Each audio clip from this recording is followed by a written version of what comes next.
देखते होंगे कि एक एक इंच जमीन के लिए भाई भाई को भी काटने को उतारू हो जाता है। बेटा बाप को बेटा नहीं मानता, बाप नहीं मानता कि आप जहाँ की रोटी खा रहे हैं, जहाँ का दाना पानी ले रहे हैं, उससे आत्मीय और पारिवारिक संबंध बनाएं।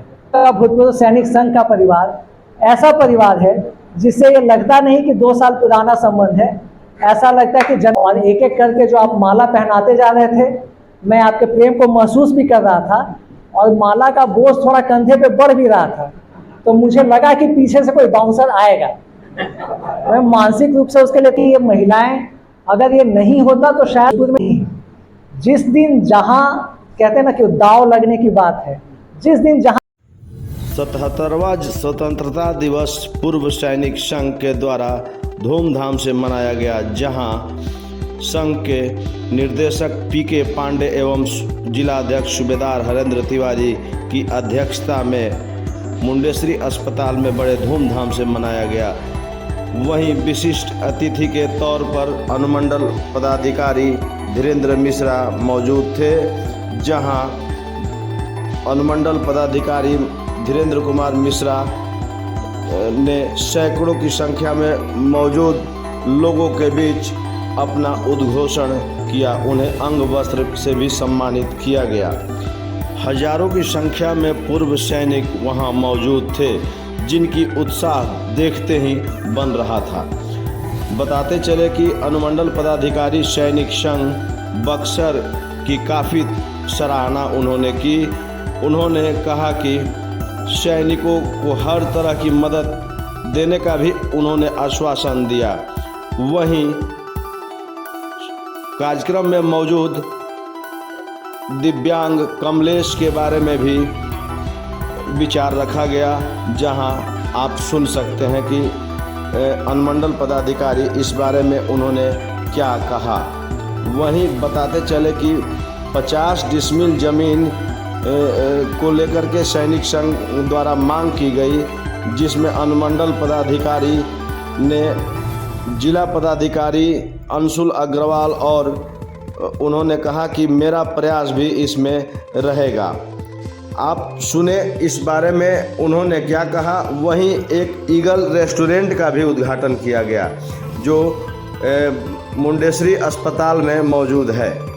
आप सुने वहां आए मौजूद अतिथियों ने क्या कहा। कार्यक्रम में पहुंची महिलाओं को भी अंग वस्त्र से सम्मानित किया गया। साथ ही आए पत्रकार या समाज सेवी को भी अंग वस्त्र देकर के सम्मानित किया गया। आप पूरी खबर देखें और जानें अनुमंडल पदाधिकारी इस बारे में क्या कह रहे हैं। उपाध्यक्ष विद्यासागर चौबे मंच से उन्होंने क्या कहा। हमारी जुबान हमारी पहचान तो सिर्फ ये है कि हम सिर्फ है एक हिंदुस्तान। सैनिक हमेशा आपको हिंदुस्तानी की संज्ञा देता है, और आज अगर हम अपने मिशन पर कामयाब होते हैं, भारतीय सेना आज विश्व में अपना स्थान रखी है, तो उसका एक कारण ये भी है कि आज भारत का मुखिया इतना मजबूत मिला है कि जो भारत के सैनिकों का मान कर रहा है। और सरहद पर हमारे भारतीय सैनिक जब से हमारा देश आजाद हुआ तब से न कमजोर था, न कमजोर है और न कमजोर रहेगा। अगर कमजोर होगी तो भले हमारी सरकार हो सकती है, हमारी भारतीय सैनिक कभी भी कमजोर नहीं हो सकते हैं। हिंदू मुस्लिम सिख ईसाई का नारा हम सब है भाई भाई, अगर किसी पर लागू है तो वो हमारे भारतीय सैनिक। अन्यथा लोग बोलने के लिए जरूर बोल देते हैं, और जब देश से बाहर निकले तो सब आपस में लड़ते हुए नजर आते हैं। कौन सी आपकी आवाज है? आवाज देना है, जान देना है तो वतन के लिए, जान देना है तो वतन के लिए। क्यों मरते हो एक छोटी सी दुल्हन के लिए? अगर तुम मरोगे एक दुल्हन के लिए तो हम सब चंदा करेंगे तेरे कफन के लिए। माननीय अंशुल अग्रवाल साहब को धन्यवाद देता हूं, अनुमंडल पदाधिकारी हमारे माननीय धीरेन्द्र कुमार मिश्रा साहब को, कि आज उन्हीं के चलते हमें सेंटर बोर्ड चाहे प्राइवेट में भी चल रहा है तो चल रहा है, और हमें टैंक भी मिल गई है। और मैं नमन करता हूं लेफ्टिनेंट जनरल शशांक शेखर मिश्रा साहब को, जो सैनिकों के सपनों को साकार किया, और बक्सर में CSD कैंटीन अगर आया है तो उनका मुख्य भूमिका अधिक है। और कार्य सही हो, उस टाइम दर्शन हुआ भगवान के रूप में हमारे अंशुल अग्रवाल साहब जो हमारे जिला पदाधिकारी है और हमारे एसडीएम साहब का, जिन्होंने इस बच्चे को पहचान लिया और इसका काम हफ्तों में करके उसको दे दिया गया। मैं इसके लिए जिलाधिकारी महोदय साहब को हार्दिक धन्यवाद करता हूँ, अभिनंदन करता हूँ। और आज इसीलिए मैंने सर का आग्रह भी किया था कि सर आपके हाथ से अगर हमारी 2 वीर नारियां भी अगर सम्मानित हो जाती है तो हम लोग अपने आप को गर्वान्वित महसूस करेंगे। लेकिन मैं मानता हूँ कि सर का समय बहुमूल्य है, तो कहीं जरूर किसी न किसी सख्त कार्य में फंसे हैं, नहीं तो उन्होंने आने का वादा किया था। फिर भी हमारे संघ के गार्जियन, हमारे अंदर पदाधिकारी साहब आए हुए हैं, इनका प्यार हमें हमेशा मिलता रहा है और मैं ईश्वर से प्रार्थना करता हूं कि आज आपका प्यार पाकर हम सैनिकों के दिल में कितनी खुशी हो रही है उसका मैं वर्णन नहीं कर सकता। को सैनिकों की एक फरियाद को बहुत दिन से हमारी तमन्ना है कि क्या कारण है कि सैनिक संघ बक्सर को एक 2 इंच जमीन सरकार की तरफ से नहीं मिला है। इसके लिए हम लोग जरूर आक्रोशित है। हर जगह जाते हैं, हमारी वीर नारियां आई है और 20 वर्षों से पूछ रही है कि सैनिकों का जगह कब मिलेगा।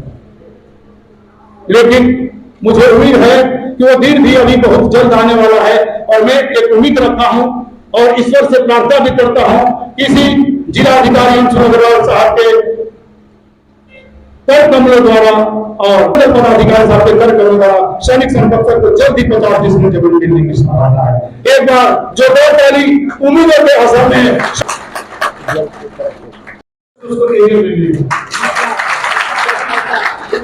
लगभग 20 लाख के आसपास उसको ये आपकी छोटी सी प्रयास और 19 तारीख को इस बार उसको मिल रही है। साथ ही साथ बक्सर जिला ही नहीं, आज बक्सर जिला भारत के सैनिकों के लिए कार्य करता है। रोहतास जिला के पिहुती ग्राम निवासी जिसको 22 साल से पेंशन नहीं मिल रहा था, उसको भी पीपीओ इश्यू हो चुका है और इस महीने उनको भी जो है पेंशन और एरियर दोनों मिल चुका है। बघेल का खड़ा है, कपिल मुनि सिंह का बेटा खड़ा भी, उनको पेंशन नहीं मिल रहा था, दर दर भटक रहे थे। जब से सैनिक संघ बक्सर से उनका संपर्क हुआ मात्र 6 माह में आज उनको भी पीपीओ हाथ में मिल चुका है और उनको भी इस महीना पेंशन मिली। जिसका पति एयरफोर्स में सर खड़ी हो जाए मधु जी सर, उस पुलिस इंस्पेक्टर से रिटायर हुए सर, जो घर से मार करके उनको भगा रहे हैं। 4 साल की बच्ची है, रो रही है, इनका आंसू पोंछने वाला कोई नहीं है सर। इनका पति एयरफोर्स से सर्विस पेंशन लागू हुआ था और पति मिसिंग हो गया कानपुर से, पता नहीं चल रहा कि वो कहाँ है। वो नारी किस रूप में अपना जिंदगी गुजार रही है, आज उसको 1 रुपया कहीं से भी उसको सहयोग राशि के रूप में नहीं मिला। हमें दर्द होता है सिर्फ पीड़ित नारियों के लिए। हमारे जिलाध्यक्ष महोदय साहब ने उनका भी लेटर दिया गया है और इनका हम लोग केस टेकअप किए हैं कि जो भी सहयोग राशि है उसको दिया।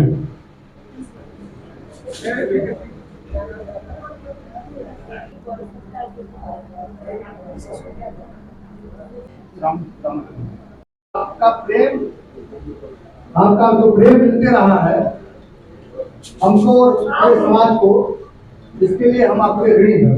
और खासकर डॉक्टर टी के पांडे जी को मैं फिर से धन्यवाद देता हूँ। उनके आने से इस कार्यक्रम में 4 चांद लगा है, इसके लिए मैं उनको अब पूरा होने जा रहा है और इन 2 वर्षों में कोशिश तो एक प्रशासक के रूप में होती ही है, लेकिन एक ह्यूमन बीइंग के रूप में भी ये प्रयास होता है कि आप जहाँ की रोटी खा रहे हैं, जहाँ का दाना पानी ले रहे हैं, उससे आत्मीय और पारिवारिक संबंध बनाएं। हम लोग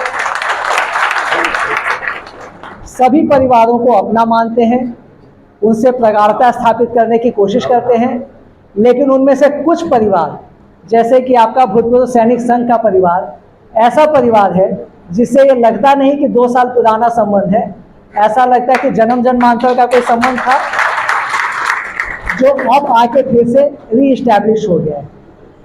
जितना स्नेह, जितना प्यार आप लोगों ने मुझे पहले भी दिया है, आज भी दिया, उसके लिए मैं कृतज्ञ हूँ, आभारी हूँ। और एक एक करके जो आप माला पहनाते जा रहे थे, मैं आपके प्रेम को महसूस भी कर रहा था और माला का बोझ थोड़ा कंधे पे बढ़ भी रहा था, तो मुझे लगा कि पीछे से कोई बाउंसर आएगा।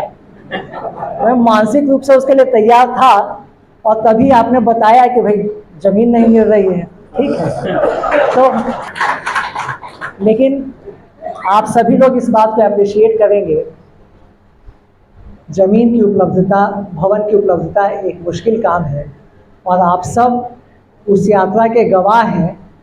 जब वर्षों से अटका हुआ मामला, वर्षों से पेंडिंग मामला, वर्षों से इग्नोर्ड मामला था आपके CSD कैंटीन का, सब लोग, हम लोग लगे, आप लगे, हम लोग लगे, जिलाधिकारी लगे उस समय के, और तब जाके वो आज हकीकत में है, वहाँ साक्षात है।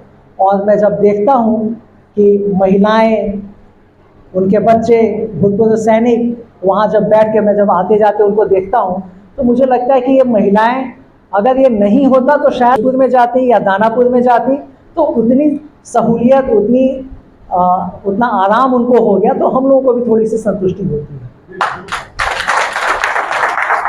जहाँ तक, हाँ, लेकिन ये संतुष्टि होती है, इसका मतलब आपने जो जिम्मेदारी सौंपी है उससे मैं भागूंगा नहीं। और मैं आपको एक वचन तो दे ही सकता हूँ कि आपकी पॉलीक्लिनिक का और कैंटीन के लिए जो एडिशनल जगह चाहिए, वो मेरे दिमाग से निकलता नहीं है। जिस दिन जहाँ कहते हैं ना कि दाव लगने की बात है, जिस दिन जहाँ दाव लग गया उस दिन सबसे पहली प्राथमिकता में आप ही लोग होंगे। वो एकदम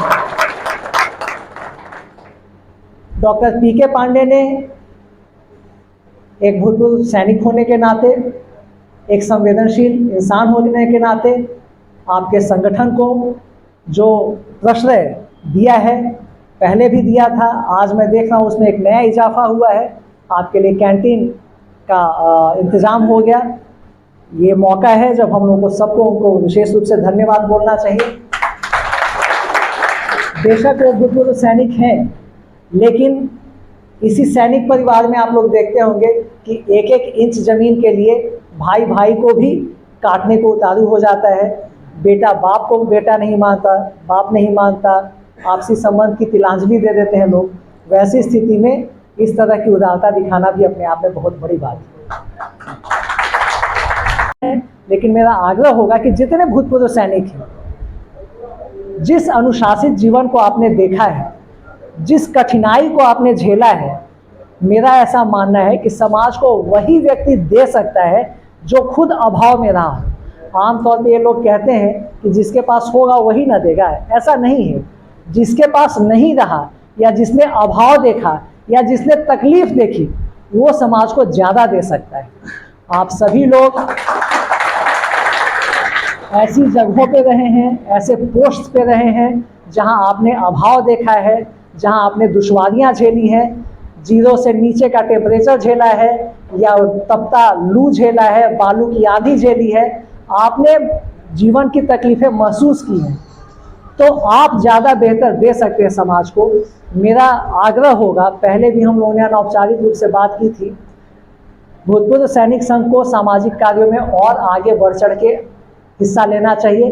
आपके अपने सदस्यों के लिए जो आप करें वो तो अपने आप में बहुत बेमिसाल काम है। जैसे आपने उनका नाम लिया, भाई का, कमलेश का, कमलेश के लिए आपने मुझे क्रेडिट दिया, उसके लिए आपको साधुवाद।